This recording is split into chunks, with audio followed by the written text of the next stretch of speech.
ko waxee ci tubaab ci bés yi ñu génn le cadre unitaire de l'islam au Sénégal dañu leen a recevoir woon bi ñu leen recevoir waxtaan nañu ak ñoom li ñu bëggoon mooy ñu waxtaan ak ñoom naka la ñu mën a def ba violence bi jóge ci arène politique bi surtout lu concerné élection locale yi di ñëw waaye loolu li ñu leen ci tontu doyen Habib Sy mi moo doon wax ci kàddu coalition bi wax na leen ko ci anam yu leer naññ te ñoom it dégg nañ ko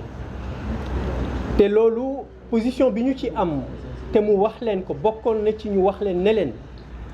ki nga xam ne ni moo fi indi violence bi nekkul kenn ku dul Macky Sall ak ñi mu àndal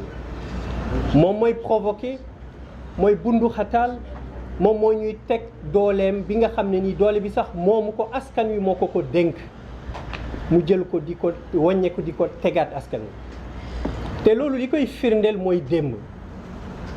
bi nga xamante ne nii nekk nañ di gunge Barthélémy Diaz pour mu dem wuy ji fee ci tribunal concernant procès bi nga xam ne nii ñu ngi ko ubbi depuis plus de 10 ans te it comme ni mu ko waxee démb procès bi du mës a am parce que les soubassements moo tax ba procès bi du mën a am mais loolu danañ ci ñëwaat xëy na moom dina ci ñëwaat ci dans les plus petits détails mais pour wax leen rek ne ñun bi ñuy dem démb au tribunal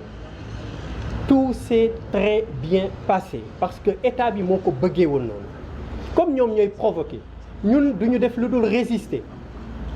bu ñu provoqué wul ñun du ñu résister donc jàmm rek mooy am donc loolu moo tax ba ñu jógee kër Barthélémy Diaz ba yegg tribunal ba ñuy wàññeeku amul benn incident parce que Macky Sall d'ailleurs boo leen xoolee veillu audience bi moom ci boppam moo ne man suñu ma laajoon dinaa leen wax ne leen balaa ñuy réactiver la wax de dossier boobu danañu bàyyi ba élection yi jàll donc pour wax rek ne moom mooy indi violence bi moom justice am moo leen di wax li ñuy def te ba ñu yeggee it magistrat yi dañu ne dañuy renvoyer audience bi ba mois de mars donc pour wax rek ne waa CUDIS li ñu war a def moo di wax ak Macky Sall raisonné ko ba mu bàyyi bundaxataal bi muy bundaxataal askan wi loolu bi ñu ci jógee Sénat mooy organe bi nga xam ne ni mooy superviser di contrôler élection yi ki nga xam ne ni moo ko jiite mu nekk magistrat bu nekk en retraite depuis bien longtemps ba ñu ko jiitalee ci organe boobu dañ ko jiital pour mu remplacer Moustapha Ndour bi nga xam ne nii dafa démissionné Moustapha Touré autant pour moi mi nga xam ne nii dafa démissionné te article 6 su loi 2005 bi nga xam ne nii moo créé organe boobu dafa wax ni bu ñu jëlee ñaari alinéa 3 bi ak 4 bi dañu ne su fekkee ne dafa am kenn ku démissionné ci organe boobu mu démissionné wala mu empêcher un empêchement définitif maanaam mu empêchement boo xam ne nii mënatul ñëwaat kooku dañu koy remplacer mais ki koy remplacer dafa yeggale mandaayam te Moustapha Touré ñu ngi ko nommé en 2005 mandaayam ñu waroon jeex le 31 mai 2011 donc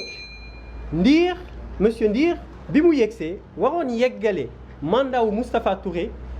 daf ko waroon yeggale ba le 31 mai 2011 ñu constaté ne depuis le 31 mai 2011 organe boobu ñi ko jiite moom mi ko jiite dafa nekk ci illégalité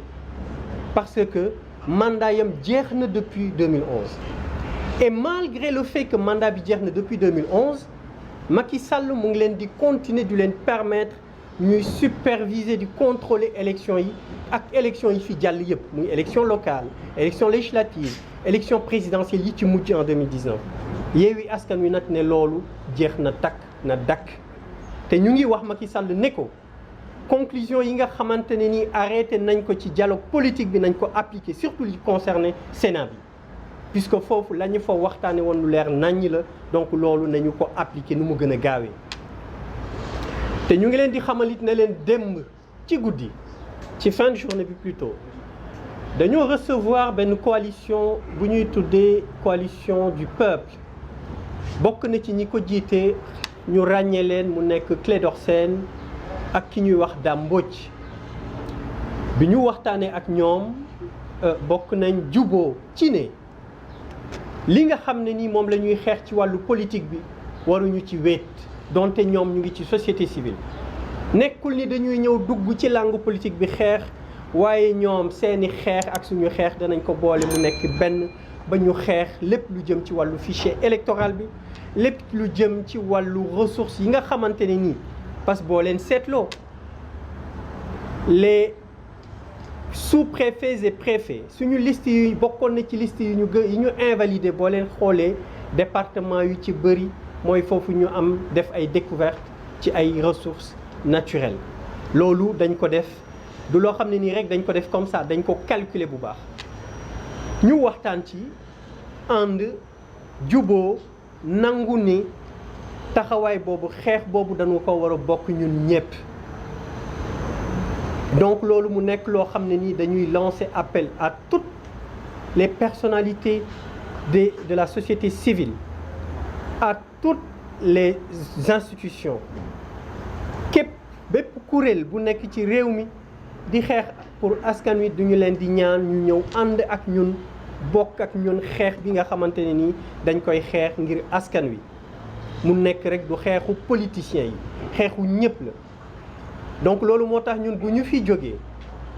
dinañu bind courrier envoyé ko ambassade yi nekk ci Sénégal yépp di leen wax ne leen jot na ngeen jóg di leen wax ne leen jot na ngeen wax ak Macky Sall mi nga xam ne nii mi ngi xaabaabal te xaabaabal bi commencé wul léegi mi ngi commencé depuis ba mu yegsee en 2012 ñu jóg wax ak moom dinañu waxtaan bindu courrier boobu aussi envoyé ko Union européenne envoyé même courrier à l'Union africaine wax ne leen fagaru moo gën faju wax leen ak moom mu bàyyi lii muy def balaa dëkk bi di tàkk parce que lii muy def su ko arrêté wul dëkk bi dana tàkk kenn du ci mën dara parce que am na loo xam ne nii le peuple souverain am na loo xam ne nii sénégalais yi duñu ko nangu duñu ko cautionner donc loolu la ñu amoon ci sama wàllu lu ma leen mën a war a wax ci wàllu wolof